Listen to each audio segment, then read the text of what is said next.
School of magic season 2 title हजार पंख उग्र फेनिक्स।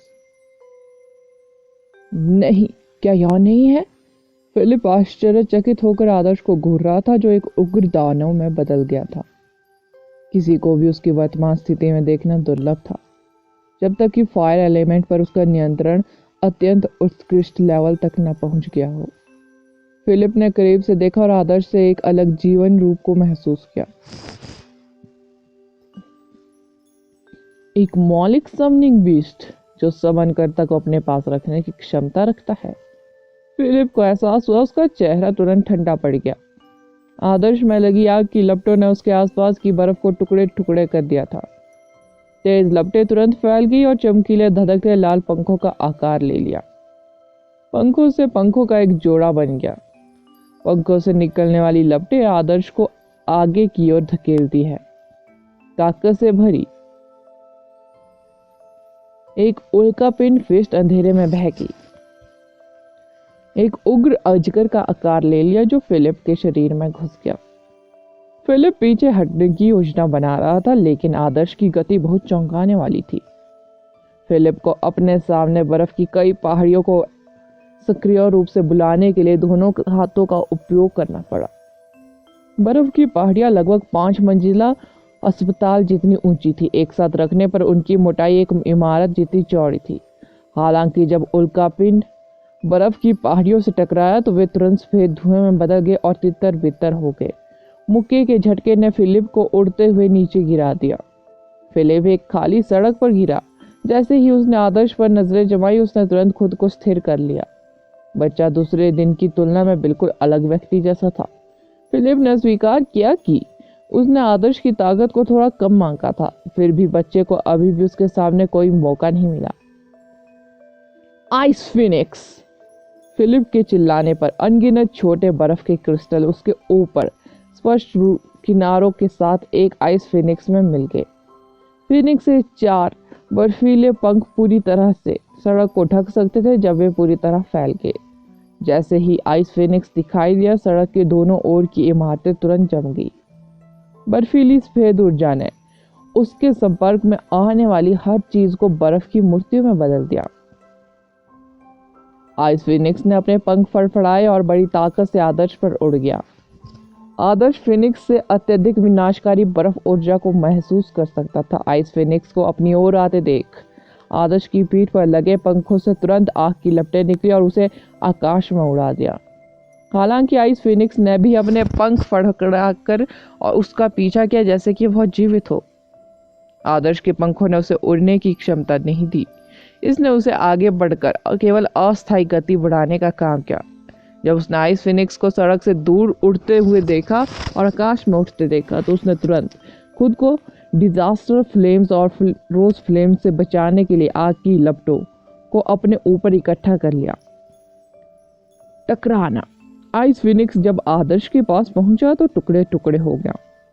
सफेद आइस एलिमेंट रात के आकाश में एक चाप में फैल रहे थे। आकाश में अनगिनत हिमलम बिखरे हुए थे।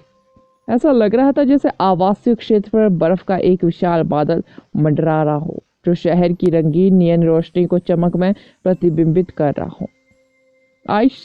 आदर्श इस समय हिमलम के बादल के केंद्र में था। उसकी भीषण लपटों ने हिमलम्बों को मुश्किल से उसके शरीर में प्रवेश करने से रोका।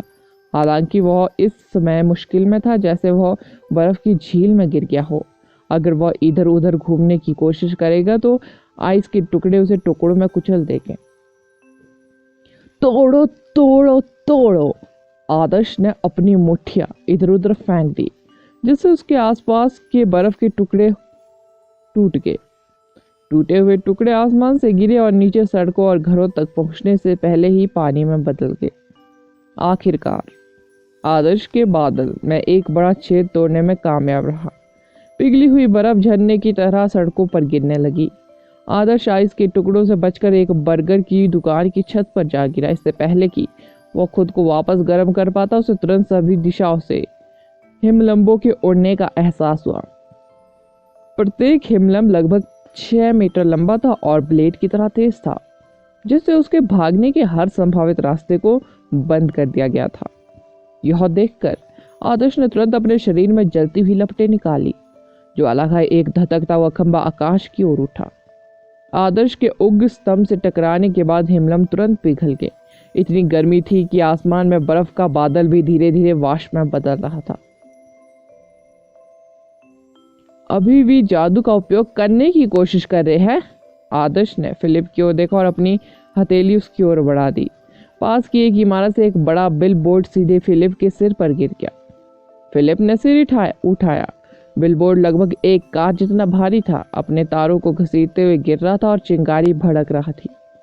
उसे जादू चलाना बंद करने और चकमा देकर एक और जाने के लिए मजबूर होना पड़ा। उठना! एक विचार के साथ आदर्श ने सड़क के किनारे लगे स्ट्रीट लैंप को उखाड़ दिया और उन्हें हवा में उठाकर अपने हथियार में बदल दिया। जैसे ही आदर्श ने अपनी उंगली उठाई, सारे लैंप फिलिप की ओर तेजी से उड़ने लगे। जब फिलिप अपनी ओर उड़ रहे स्ट्रीट लैंप को संभालने में बिजी था, आदर्श ने आगे बढ़कर धीरे से एक आग का गोला उठा दिया। आग का गोला उस फायर बस्ट से भिन्न था जो वह सामान्यतः डालता था। फायर बस्ट मूल रूप से सी कप ब्रेस्ट जितना बड़ा था, बस एक हाथ से पकड़ने के लिए पर्याप्त था। जब फायर बस्ट अपने लक्ष्य पर उतरता है तो यह लक्ष्य को आग लगा देगा या जलने वाली हड्डियां या टूटने के प्रभाव को लागू करेगा। जिस आग के गोले को आदर्श अपने दोनों हाथों से उठा रहा था वह कहीं ज्यादा चौंकाने वाला था। जब उन्होंने पहली बार इसे बनाया तो यह एक विशाल लोहे के पेन की तरह था, लेकिन यह केवल 2 सेकंड में एक घर के आकार का हो गया। आदर्श ने फिलिप पर आग का गोला फेंक दिया। विशाल आग का गोला सड़कों पर धंस गया और आग की धधकती लाल कालीन बिछाकर लुढ़कता रहा। फिलिप उस समय शौक रह गया जब उसने देखा कि लगभग सड़क जितनी चौड़ी आग का गोला उसकी ओर आ रहा है। उसने इसे रोकने के लिए पागलपन से बर्फ की दीवारें खड़ी कर दी, लेकिन अपने डोमेन के बिना वह थोड़े समय में पर्याप्त मजबूत रक्षा का निर्माण करने में असमर्थ था। विशाल आग के गोले ने न केवल आइस की दीवारों को टुकड़े टुकड़े कर दिया, वह फिलिप से टकराया और सीधे उसके ऊपर लुढ़क गया। कितना हास्यास्पद कदम! जब आहान ने दूर से आग का गोला देखा तो उसे अपनी आंखों पर विश्वास नहीं हुआ। फिलिप बुरी तरह झुलसी हुई सड़क से अपने पैरों पर खड़ा हो गया। उसने कवच पहन रखा था। उसने दूर स्थित इमारत पर नंदिनी को देखते हुए आदर्श को घूर कर देखा। वह अपने डोमेन ऑफ हेल्थस्टोन्स के बिना बहुत कमजोर था। ऐसा महसूस हुआ जैसे वह जो कुछ भी करने की कोशिश कर रहा था वह करने में असमर्थ था। उसने आदर्श पर अटैक करने का नाटक करते हुए बगल की ओर देखा, लेकिन उसने अचानक खुद को हवा में खींचने के लिए आइस लॉक का इस्तेमाल किया। बर्फ की जंजीरें आकाश में उड़ गई, जिसमें वह जंजीर भी शामिल थी जिस पर वह खड़ा था। बर्फ की एक जंजीर सीधे उस इमारत की ओर जा रही थी जिस पर नंदिनी थी। फिलिप तेजी से जंजीरों के बीच कूदा और उस जंजीर पर कदम रखा जो तेजी से नंदिनी के पास आ रही थी। आदर्श की ताकत उसकी कल्पना से भी अधिक हो चुकी थी। फिलिप जानता था कि पहले उसे आइस डोमेन को बाहर निकालना होगा जो उसके डोमेन में हस्तक्षेप कर रहा था, ताकि वह इसे स्थापित कर सके। अपने डोमेन के साथ उसके लिए आदर्श को बाहर निकालना बहुत आसान हो जाएगा। हालांकि आहान और रेणु उसे अपने तरीके से चलने नहीं दे रहे थे। वे नंदिनी के पास छुपे हुए थे, फिलिप की चारा लेने का इंतजार कर रहे थे। हृदय भ्रम कैद रचना। रेणु ने पहले जो मानसिक जाल बिछाया था वह अब काम आया। इससे पहले कि फिलिप नंदिनी पर अटैक करने की सीमा में था, कई मानसिक राक्षसी तलवारें उसके सिर पर वार करते हुए सभी दिशाओं में प्रकट हुई। मानसिक राक्षसी तलवारें लक्ष्य के मन और आत्मा दोनों को अत्यधिक पीड़ा पहुंचाने में सक्षम थी। फिलिप काफी अलर्ट था। जैसे ही उसने मानसिक जाल में कदम रखा, उसने तुरंत अपना रास्ता बदल लिया और उससे बाहर निकलने की कोशिश करने लगा। मानसिक राक्षसी तलवारें उस पर नहीं गिरी, फिर भी उसका दिमाग अस्थायी रूप से अराजक स्थिति में था, जिससे उसे कुछ समय के लिए जटिल जादू करने से रोका जा सके। आदर्श, यह तुम्हारा मौका है, उसे जल्दी बाहर निकालो, रेणु चिल्लाई।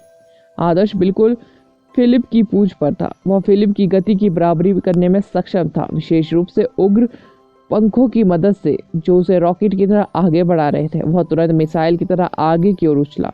उसका पेन फिस्ट! आग की लपटें हवा में फैल गई। आदर्श आश्चर्यजनक गति से आगे बढ़ा। वो पहले से ही कई शक्तिशाली उग्र ड्रैगन से घिरा हुआ था क्योंकि वह ऊर्जा जमा कर रहा था। ज्वालामुखी की विनाशकारी ऑरा के साथ विपत्ति की आग फूट पड़ी। उसकी फिर से निकली रोशनी एक उल्का की तरह रात के आकाश में फैल गई, जिससे नीचे की सड़कें रोशन हो गई। यह वही उल्का पिंड फेस थी, लेकिन चूंकि आपदा आग अब बहुत मजबूत थी, इसलिए इसकी क्षति काफी बढ़ चुकी थी। जब फिलिप ने पलटकर देखा तो उसने देखा कि मौत की लपटें उस पर टिकी हुई थी और उसकी छोटी सी आकृति पर मंडरा रही थी। उसके पास भागने की कोई जगह नहीं थी। मुट्ठी और विपत्ति की आग ने फिलिप को वापस उसी सड़क की ओर धकेल दिया जो अब खंडर हो चुकी थी। जब वह अभी भी हवा में उछल रहा था, आदर्श की पीठ पर लगे ज्वलंत पंख बिखरने लगे। हजारों पंख उग्र फिनिक्स, उग्र पंख हजारों उग्र पंखों में फैल गए।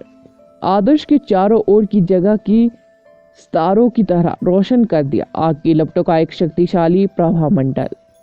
उस व्यक्ति ने आदर्श पर आइस फिनिक्स से अटैक किया था, इसलिए अब आदर्श ने एहसान का बदला फायर फिनिक्स से दिया। अतीत के विपरीत पंख लक्ष्य तक नहीं उड़ते थे और लहरों में नहीं फटते थे। वे वास्तव में मध्य उड़ान में एक उग्र फिनिक्स में संयुक्त हो गए। जीव ने अपने पंख फड़फड़ाए और रात के आकाश में आग लगा दी। हजार पंख वाले उग्र फिनिक्स ने फिलिप का करीब से पीछा किया और जैसे ही वह जमीन पर गिरा उससे टकरा गया। एक आश्चर्यजनक मशरूम बादल आकाश में उठा, प्रचंड ऊर्जा से पूरा स्थान लाल रंग में रंग गया। कैसे? कितना मजबूत! आहान, जो केवल मनोबल का समर्थन करने और नंदिनी की रक्षा करने के लिए आसपास था, स्तब्ध रह गया। अपने उग्र ड्रैगन से घिरा उल्का पिंड फिस्ट और हजारों पंखों वाला उग्र फिनिक्स दोनों बेहद शानदार थे। आदर्श के फास्ट फील्ड ने न केवल देखने में बेहद अच्छे थे, बल्कि उनकी विनाशकारी शक्ति कई अनुभवी एडवांस जादूगरों को शर्मिंदा करने के लिए पर्याप्त थी। लिटिल फ्लेम बेले के परिवर्तन ने आदर्श के फायर एलिमेंट को पूरी तरह से विकसित होने की अनुमति दी थी। School of magic season 2 title. एक पत्थर से दो पक्षियों को मारना। झुलसी हुई जमीन के किनारे एक विशाल गड्ढे में अनावश्यक खर्चों से बचने के मामले में आदर्श काफी अनुभवी थे। बस अगर उसे लोगों के नुकसान की भरपाई करनी पड़ी तो आदर्श ने जानबूझकर फिलिप को काफी विशाल क्षेत्र में धकेल दिया, अन्यथा सड़क पर आधी दुकानें तुरंत राख में बदल जाती। जलते हुए गड्ढे के अंदर फिलिप भयंकर फोड़ों से भरा हुआ था और उसके मुंह से बहुत सारा खून बह रहा था। उसने अपने पैरों पर खड़ा होने के लिए संघर्ष किया। उसके जादुई कवच में जो कुछ बचा था वह उसके शरीर से लटक रहे टूटे हुए टुकड़े थे। यह अब उसे कोई सुरक्षा नहीं दे सकता। हमले से ठीक पहले उसने खुद को बचाने के लिए एक मोटा बर्फ कवच बनाने के लिए अपना सारा बर्फ जादू इकट्ठा कर लिया था, अन्यथा वह हजारों पंखों वाले उग्र फिनिक्स की प्रचंड गर्मी के सामने तुरंत वाष्पित हो गया होता। फिलिप ने अपने होठों से खून पोंछा। वह गुस्से से कांप रहा था। अंततः उसे पता चला कि सलान ने विशेष रूप से उससे बच्चे को मारने के लिए क्यों कहा था। न केवल अब तक देखा गया सबसे मजबूत युवा मैजिशियन था, अतिरिक्त एलिमेंटों को रखने की उसकी प्राकृतिक जन्मजात प्रतिभा और उसकी अद्वितीय फायर एलिमेंट आत्मा और उसे अपने वश में करने की क्षमता दोनों ही बेहद प्रभावशाली थे। यदि फिलिप आदर्श के समान उम्र का होता तो युवक उसे आसानी से कुचलकर मार सकता था। तुम्हें गर्व होना चाहिए कि तुम मुझे इस हालत में छोड़ने में सक्षम हो। दुर्भाग्य से तुम मुझे अभी तक नहीं मार पाओगे। फिलिप फूट फूट कर हंसा। क्या तुम भागने वाले हो? आदर्श ने मजाक उड़ाया। अगली बार मैं निश्चित रूप से तुम्हारी जान ले लूंगा। फिलिप का आदर्श से आगे लड़ने का कोई इरादा नहीं था। आपने पिछली बार भी तो यही बात की थी, आदर्श ने उदासीनता से उत्तर दिया।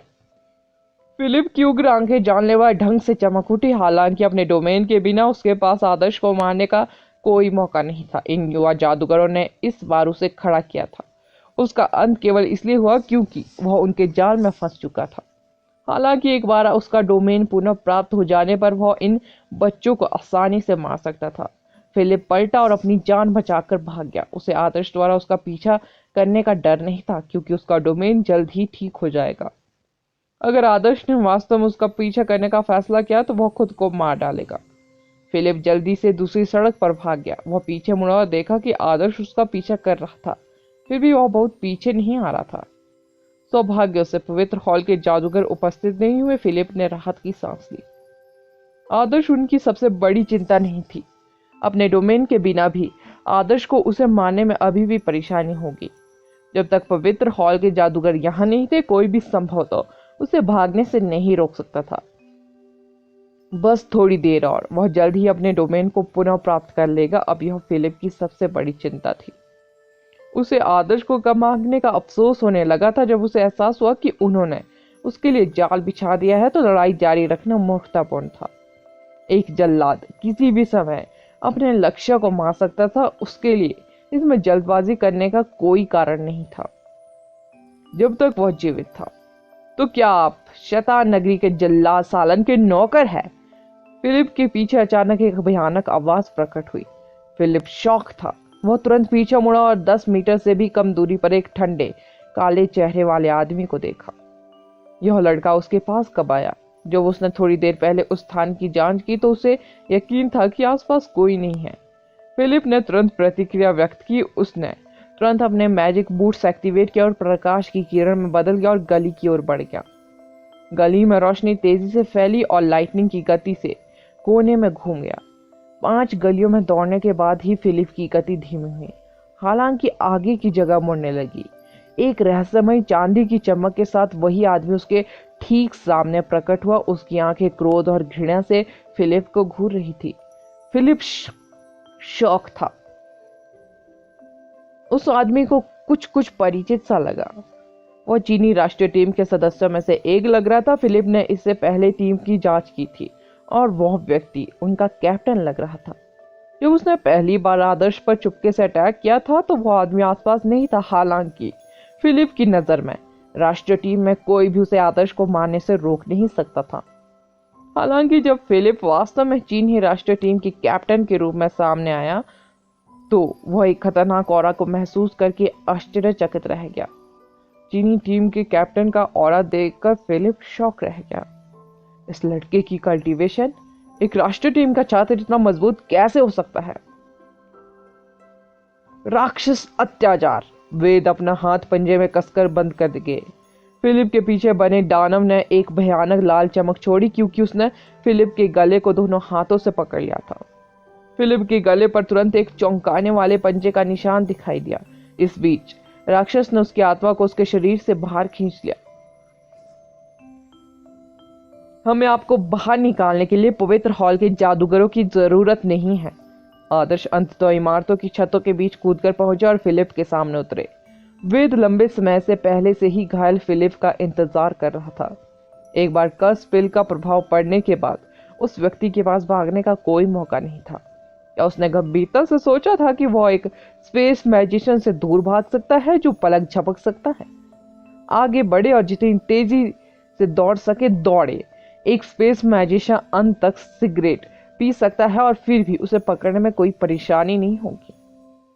क्या हमें उसे खुद ही निपटना चाहिए या उसे स्क्रेड हॉल मैजिशियन को सौंप देना चाहिए?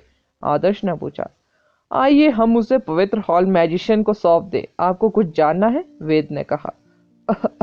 मुझे जाने दो, मुझे जाने दो। जब दोनों बात कर रहे थे फिलिप दर्द से चिल्लाने लगा। दानव यातना उस पर टूटती रही। हालांकि इस पर कोई प्रत्यक्ष घाव नहीं थे। उसकी आत्मा पहले से ही चोटों और घावों से ढकी हुई थी। वास्तव में जब उन्हें पता चला कि वह व्यक्ति कभी एक स्क्रेड हॉल मैजिशियन था तो चुटकी ने तुरंत किसी से मदद मांगने का प्रस्ताव रखा। कोई ऐसा व्यक्ति जो स्क्रेड हॉल मैजिशियन नहीं था। यदि उस व्यक्ति ने सड़क पर हत्या करने का साहस किया तो यह स्पष्ट था कि वह पवित्र हॉल मैजिशियनों से नहीं डरता था। इसलिए आदर्श ने वेद से मदद मांगने का फैसला किया। वेद ने शुरुआत में अपनी चाल नहीं चली। सच तो यह था, भले ही आदर्श और वेद दोनों ने मिलकर काम किया हो, वे फिलिप को तब तक आसानी से हरा सकते थे जब तक उसके पास अपना डोमेन नहीं था। हालांकि उन्हें चिंता थी कि फिलिप यह महसूस करते ही तुरंत भाग जाएगा कि वह नुकसान में है।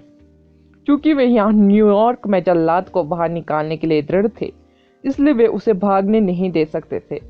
वेद अंधेरे में देख रहा था, फिलिप को नीचे गिराने के लिए सही समय पर अटैक करने की प्रतीक्षा कर रहा था। फिलिप का ध्यान पवित्र हॉल जादूगरों की उपस्थिति का पता लगाने पर था, यह मानते हुए कि वे ही एकमात्र ऐसे लोग थे जो उसके लिए खतरा पैदा कर सकते थे। उसे आश्चर्य हुआ। वेद की ताकत कुछ पवित्र हॉल जादूगरों के बराबर थी और आदर्श ने उसे मदद करने के लिए कहा था। बस मामले में वेद चीनी सेना से था। अन्य जो आदर्श के करीबी नहीं थे शैतान नगरी से संबंधित मामलों में हस्तक्षेप करने में संकोच करेंगे, लेकिन वेद शैतान नगरी को कभी माफ नहीं करेंगे। प्राचीन राजधानी की आपदा के बाद से ही चीनी सेना ने शैतान नगरी को उखाड़ फेंकने की शपथ ली थी। इसे जारी रखे, उसे अपने डोमेन को बुलाने का मौका न दे, अन्यथा यहाँ पूरी टीम के साथ भी हम उसे भागने से नहीं रोक पाएंगे। आदर्श ने वेद को याद दिलाया। वेद ने सिर हिलाया। उसने सड़क पर नजर डाली जो अब मलबे से भरी हुई थी और कहा, मुझे लगता है कि आपको इसके लिए बहुत सारे पैसे चुकाने होंगे। मैं अनुमान लगा रहा हूँ कि मैंने स्क्रेड हॉल मैजिशियन पर बहुत बड़ा उपकार किया है। मेरा मानना है कि वे नुकसान की भरपाई करने को तैयार हो गए। आदर्श ने उदासीनता से कंधे उचकाए। लड़ाई होने से पहले आहन और जियांग ने सड़कें खाली कर दी थी। जब तक कोई हताहत नहीं हुआ उन्हें कोई परेशानी नहीं हुई। यदि वे सड़क पर किसी की हत्या करने का प्रयास कर रहे दुष्ट जादूगर को गिरफ्तार करने में विफल रहे तो शायद उन्हें माफ नहीं किया जाएगा। वेद ने फिलिप की ओर देखा और उसके दाहिने हाथ के पीछे भारी क्षतिग्रस्त प्रतीक देखा। उन्होंने कहा, भले ही हम इस जल्लाद को गिरफ्तार करने में कामयाब रहे, लेकिन शैतान नगरी फिर भी बच निकला। छूट गया क्या? आदर्श उलझन में था। फिलिप केवल चारा था। प्रलोभन? आदर्श और भी अधिक भ्रम में था। यदि यह कोई चारा था तो क्या वह वही नहीं होगा? वह दुनिया भर में घूम रहा था और शैतान नगरी के लोगों को परेशान करने के लिए उकसा रहा था। ऐसा कहा जा रहा है कि वह अभी भी शैतान नगरी के हर सदस्य को बाहर निकालने में कामयाब रहा था जिसमें वह ठोकर खा गया था। क्या आपको सच में लगता है कि शैतान नगरी इतना मूर्ख है, सड़क पर हत्या कर सकता है, और यह देखते हुए कि वे कितने चालाक है? वेद ने उसे डांटा। मैं भी इसे काफी भ्रमित था, आदर्श ने स्वीकार किया। शैतान नगरी की शैली के साथ आदर्श ने सोचा कि वे केवल तभी अटैक करेंगे जब वह किसी दूरस्थ स्थान पर अकेला होगा। न केवल उसे मारना आसान होगा बल्कि प्रयास विफल होने पर भी वे आसानी से भाग सकते थे। इस बीच फिलिप का प्रयास अजीब तरह से अहंकारी था। उसने स्क्रेड हॉल ऑफ लिबर्टी से 5 किलोमीटर से भी कम दूरी पर आदर्श पर अटैक करने का फैसला किया था। क्या यह स्क्रेड हॉल ऑफ लिबर्टी को तुरंत अतिरिक्त सेना भेजने की अनुमति नहीं देगा? यह बहुत जोखिम भरा था, भले ही फिलिप को उनकी उपस्थिति के बारे में अच्छी तरह से पता था। क्या इसका मतलब यह नहीं कि वे वास्तव में मुझे मारने की कोशिश नहीं कर रहे थे? आदर्श ने पूछा कि उन्हें जब एहसास हुआ कि कुछ गड़बड़ है। वे तुम्हें मारने के बारे में गंभीर थे, लेकिन यह उनके लक्ष्यों में से केवल एक था। यह मुझे कहना चाहिए यह केवल कुछ ऐसा था जिसे वे आसानी से करना चाहते थे। उसी रात फिलिप ने आपको सड़क पर मारने का प्रयास किया। किसी ने स्क्रेड हॉल ऑफ लिबर्टी से एक निषिद्ध वस्तु चुरा ली, वेद ने समझाया। आदर्श ने बोहें चढ़ा दी। उसने फिलिप पर नजर डाली जो अत्यधिक यातना के बाद कमजोर होकर जमीन पर गिर गया था। यह आदमी केवल ध्यान भटकाने वाला था? आदर्श ने पूछा। असली अपराधी पहले ही प्रतिबंधित वस्तु के साथ न्यूयॉर्क छोड़ चुका है। आपको मारने का प्रयास करते समय उन्होंने जानबूझकर बहुत उपद्रव किया ताकि फिलिप उनका ध्यान भटका सके, जिससे उनके साथी को पवित्र हॉल ऑफ लिबर्टी से निषिद्ध वस्तु चुराने की अनुमति मिल सके। तुम्हें मारना भी उनका एक लक्ष्य था। वे एक पत्थर से 2 पक्षियों को मारने की कोशिश कर रहे थे। स्क्रेड हॉल ऑफ लिबर्टी को अभी कुछ समय पहले ही इसका एहसास हुआ, वेद ने उसे सूचित किया। आदर्श का दिल डूब गया। वह कुतिया सलान वास्तव में घृणित था, विशेष रूप से वह कितनी चालाक है। आदर्श ने शुरू में जल्लाद की लाश को एक बड़े उपहार के रूप में भेजने की योजना बनाई थी, फिर भी यह पता चला कि सलान ने स्क्रेड हॉल ऑफ लिबर्टी को एक सारंगी की तरह बजाया था। उन्होंने दिखावा किया कि वे बदला लेने के लिए उसे मारने की साजिश रच रहे थे, फिर भी उनका असली लक्ष्य पवित्र हॉल ऑफ लिबर्टी से निषिद्ध वस्तु चुराना था। वह क्या था जो उन्होंने चुराया था? क्या यह महत्वपूर्ण है? आदर्श ने पूछा। मैं तो बस इतना ही जानता हूँ, स्क्रेड हॉल ऑफ लिबर्टी से जनता से के सामने घोषित करने में अनिच्छुक है। वैसे भी हम फिर भी फिलिप को गिरफ्तार करने में कामयाब रहे, इसलिए यह इस सबसे खराब स्थिति नहीं है। आइए फिलिप को पवित्र हॉल ऑफ लिबर्टी को सौंप दे उम्मीद है वे उसके माध्यम से चोरी की गई वस्तु को एक पुनः प्राप्त कर सकते हैं, वेद ने कहा। आदर्श सहमत हुए। जब वेद ने आदर्श के चेहरे पर गंभीर भाव देखा तो मुस्कुराया। इसके बारे में बात करते हुए आप बहुत मजबूत हो गए हैं। मुझे यकीन है कि शैतान नगरी कभी नहीं सोचा था कि आपकी ताकत इतनी जल्दी सुधर जाएगी। मुझे पूरा यकीन है कि वे इस बात को लेकर असमंजस में हैं कि आपके बाद उन्हें किस लेवल का जल्लाद भेजना चाहिए। मुझे उम्मीद थी कि वे मेरे बाद एक रेड कार्डिगन भेजेंगे मेरे पीछे, आदर्श ने उत्तर दिया। अगर उन्हें वास्तव में आपके पीछे एक रेड कार्डिगन भेजना पड़ा तो शैतान नगरी को उखाड़ने से बहुत दूर नहीं होगा, वेद ने सोचा। सलान के पास खुद को दिखाने का कोई रास्ता नहीं था, भले ही उसकी ताकत आदर्श से कहीं अधिक थी। वह जानती थी कि अगर वह वास्तव में सामने आई तो आदर्श बिना किसी हिचकिचाहट के एक डीमन में बदल जाएगा और उसे तुरंत मार डालेगा। अगला एपिसोड जानने के लिए बने रहे मेरे इस चैनल के साथ। Thank you.